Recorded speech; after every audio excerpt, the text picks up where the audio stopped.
maa ngi tudd Baboy dëkk Amdalaay 2 nekk représentant nekk porte-parole du jour ci collectif SICAP collectif pour la lutte contre les impactés du bassin mi ngi regroupé Daaray Kaamil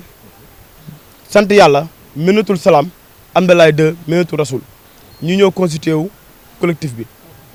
ak tawféex. li namee ko mooy dafa am benn entreprise bi ñu naan CDE ñëw fi depuis 2021 ba tey xamuñu dañoo liggéey si xamuñu ba xam dañoo ñëw saboté parce que boobu ba tey mënuñoo comprendre entreprise boo xam ne sikk nga ko ak say morom ñu seen waa ADM ñëw livrer seen travaux boobu ba tey ñoom ñu nekk fi amul benn ouvrage si parmi les 5 bassins yu waa CDE war defar ñu ne livré nañ ko wala pare na définitive au contraire ay mbalka lañ fi def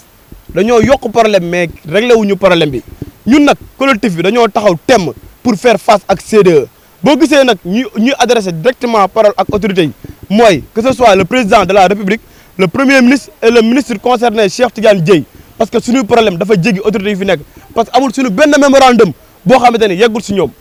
mooy ñun suñuy information wax nañ leen ko mais joxuñu si benn jéego looloo waral ñu woo presse pour wax ak ñoom wax leen problème bi ñu waa CDE teg mbir mi nag dafay jeex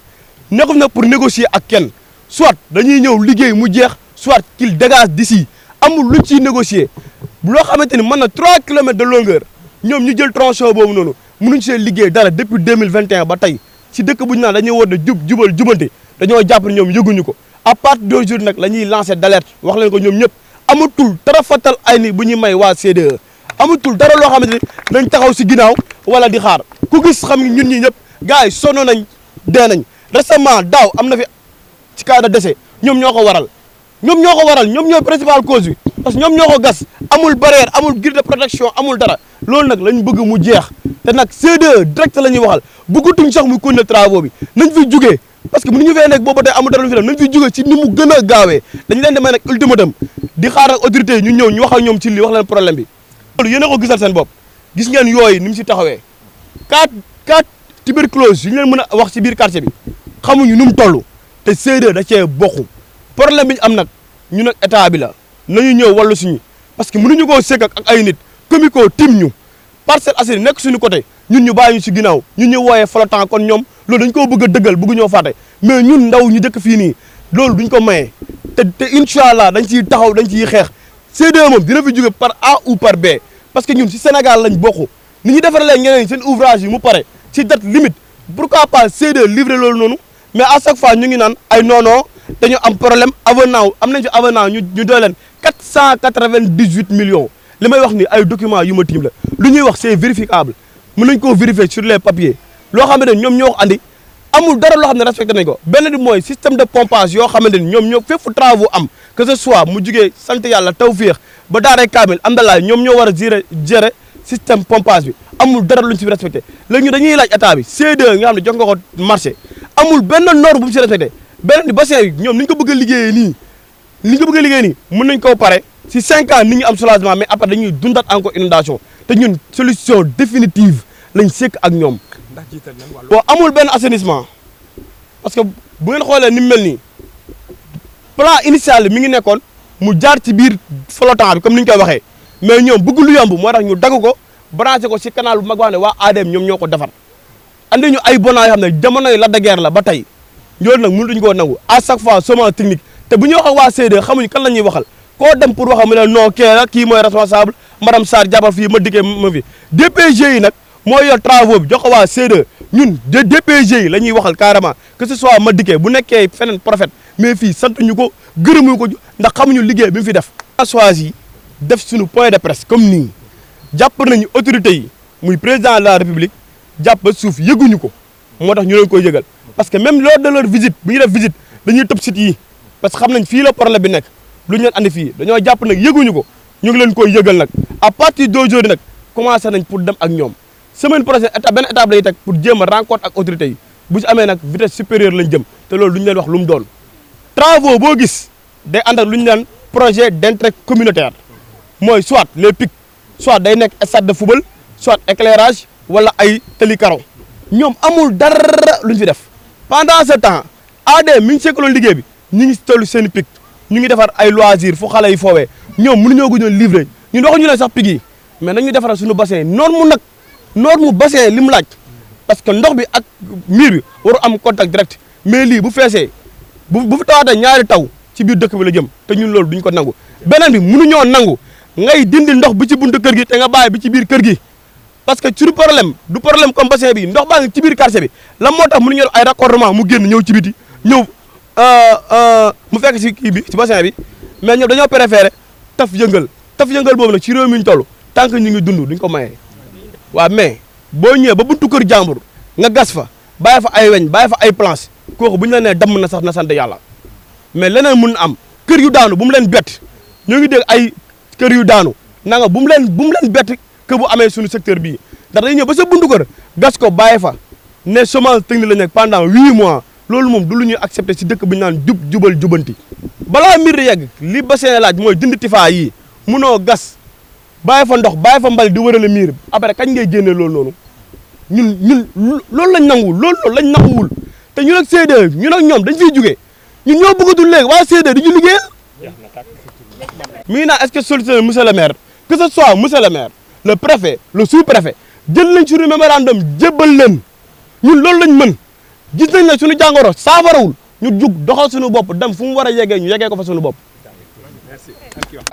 Je suis le représentant de quartier Sant Yalla. Je parle au nom de la SICAP, le collectif des impactés du bassin et des canaux. Bon, en fait, là, nous sommes là aujourd'hui pour vous faire part de la situation que nous vivons actuellement sur les bassins. Comme vous l'avez constaté tous, vous voyez ce qui se trouve derrière nous. Nous n'avons pas de clôture au niveau des bassins. Vous voyez que les tifas ont envahi les bassins et ce qui veut poser un véritable problème de santé et d'insalubrité. Pour les jeunes qui vont y jouer, vous avez même constaté que voilà, il y a des jeunes qui y jouent. Récemment, on a constaté des morts de jeunes qui jouaient dans les parages. Et je pense que c'est un problème que nous devons non seulement régler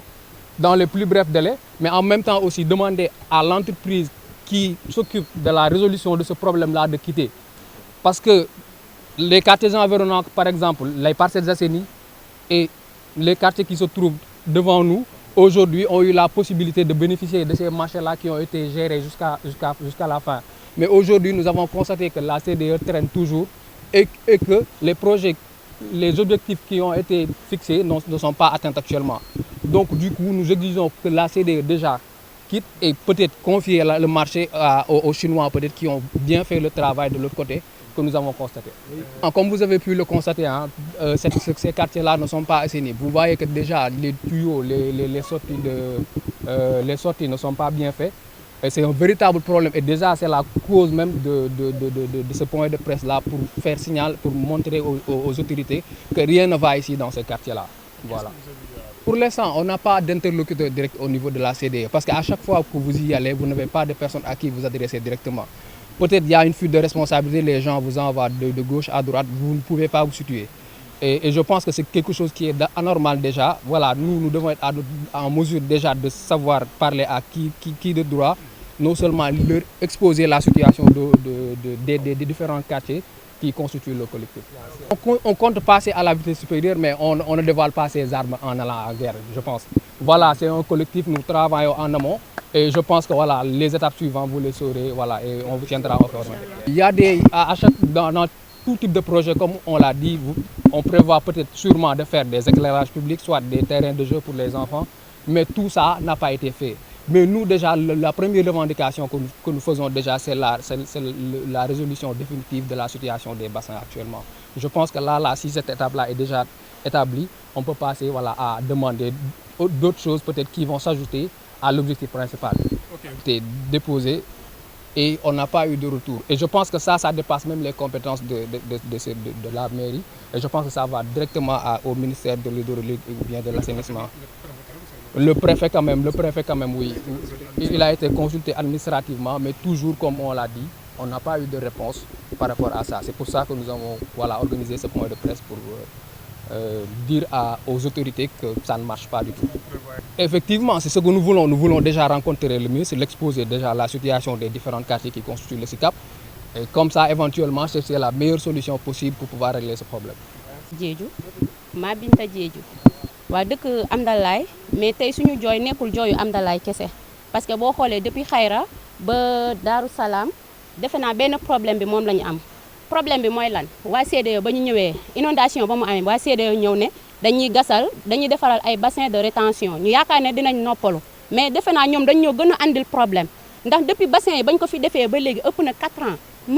musuñu nekk ci jàmm ndax bu nawet bi jubsee rek koñ bi ñëppay am problème ku nekk yaa ngi ragal jigéen ñi nag nelawatuñu ndax ku nekk xam nga ni jigéen moo yor kër moo yor lépp jigéen ñaa ngi ci kër yi mais jigéen ñaa ngi ci bureau yi jigéen yaa ngi daw fu ne léegi yow bu fekkee yow da ngay génn dem ne da ngay dem wuti da ngay dem liggéeyi wala da ngay dem jaayi bàyyi sa doom yi ci biir kër gi xale yi duñ toog ci kër yi xale yi dañuy génn bu ñu génnee nekk ci bassin yi gis ngeen nuñ ko gasee bàyyi ko noonu xale yi dañuy nekk fi di traîner am na fi ay mort léegi nag loolu noonu ñun mënuñu koo dund dañoo sonn ci CDE bu mënee dem na dem bàyyil ñu koo xam ne mën nañu liggéeyal nit bu fekkee yow nanga ne da nga koy ñëw di liggéeyal nga yokkal ko jàngoro nga bàyyi ko mu dem xooli leneen ñun ñu bàyyiloon ñu noonu sax bañoon ñoo gasal bassin moo ñu gënal parce que lii ñuy dund moo gën a métti lu ñu daan dund avant bassin yi nan la ñuy mënee ñëw gas bassin mu dof ay ñax ba ci kaw ba sut kër yi mel ni ku def R+1 loolu mënuñu see dund mu am ay mort boo xëyee fajar di dem da ngay bu tawee nga xëy fajar di dem fekk yoon les voies principales dafa am ndox nga bëgg a wuti yoon yi ndaw yi les ruelles boo demee foofu agression yaa ngi foofu nan ngay def jigéen ñi dañ leen di agressé tout le temps da ngay taaba di am sa xaalis nga ne damay dem takkale ji mais yow boo xëyee da ngay gën fajar di dem ñu agressé la parce que mënoo jaar ci yoon bu mag bi alors que les ruelles ne sont pas éclairées léegi ñun nan la ñuy def lu ñu bëgg mooy ñi nga xam ne ñoom ñooy CDE na fi jóge parce que ñun dañoo nekk ak suñuy naw la muy Parcelles yi ak Comico ñi fa nekk di yeew di dem di liggéey ce sont des Sénégalais comme tous nous aussi on est des Sénégalais kon suñu doom yi dañuy jàng comme waa Comico ni ñuy jàngee bu ñu xëyee fajar war am cours 8 heures xale bi buy dem da nga koy gunge pour lan yow bu fekkee da ngaa war a xëy 5 heures du matin sa doom war a am cours 8 heures nga gunge ko ki nekk ci Parcelles yi moom mu xëy dox tranquillement c'est pas normal ñun loolu lañ bëgg mu deñ bu ñu mënul liggéeyal nañ ñu bàyyi ñun ñu xool keneen ku ñu mën a liggéeyal dañoo sonn dem nañ fu ne nag def nañ fu ne dem nañ ci préfet dem nañ mairie léegi nag lu ñu bëgg mooy son excellence le président de la république ak Ousmane Sonko le premier ministre nañu gëstu Cheikh Tidiane Dièye ONAS ñu ngi woo ñëpp nañu ñëw gëstu dañoo sonn bassin bi dafa yàgg fu mu ne nii bëggatuñu ci dara CDE moom bëggatuñu dara lu jëm ci CDE bu ñu mënee dem ñu dem loolu dong lañ bëgg. maa ngi dëkk Amdalaay maay représentant les délégués de quartier. li ma ci mën a wax te muy lu metti mooy gouvernement bi nga xamante ni moo fi jóge dafa dugg ci quartier bi toj kër yi gas pax yi bàyyil ñu ko fi mu ñu indil ay problème boo duggee ci quartier bi dañoo tuxal suñu dëkkandoo yëpp toj kër yi toj gi ñu toj kër yi indi da maanaam loo xam ni ci quartier bi kenn mënu ko wax yokk na inondation bi waaw boo ñëwee pax yi ñu gasal ñuy wax lii ay lan la bassin lii du bassin lii ay kàmb rek la xoola barax yi ay barax fan nga koy gis boo demul ci àll bi ñun ñu nekk en pleine ville de Dakar ngay gis ay barax lii jaaduwul. waaye seen jàngoro teewul tamit ñi fi nekk daa mel ni yëpp ci yàbbi. waaw mais léegi nag dañuy interpeller monsieur le président de la république Ousmane Sonko Bassirou Diomaye Faye di ci teg maanaam suñu premier ministre Ousmane Sonko yaakaar ko wóolu ko moo waral ñu jëlee fi ñu fi nekk ñëw teg ko fi kon moom buñ ko wóoloo teg ko fi yaakaar bi ñu amoon ci moom waru ko tas li ñu doon xeex nag ba jëlee fi ñële ba teg ko fi mooy ngir mu ñëw taxawuñu fajal ñu suñuy feebar fajal ñu suñuy jàngoro kon loolu moo waral ñu jëlee fi ñële teg ko fi teg leen fi te nag bu fekkente ne dafay wër ñi nga xam ñoo def injustice ci alalu réew mi kon da wëri CDE ndax lii lu ñu metti la des années et des années mënuñu ci am benn satisfaction lii metti na jooy nañ ko fu nekk nag jooy nañ ko ci bépp autorité boo xamante ne nii mi ngi suuf te ñu mën cee jot comme mun ñoo jot ci moom nag tey dañ leen koy wax directement bu ñu woowee ñu wax leen lan moo ko sabab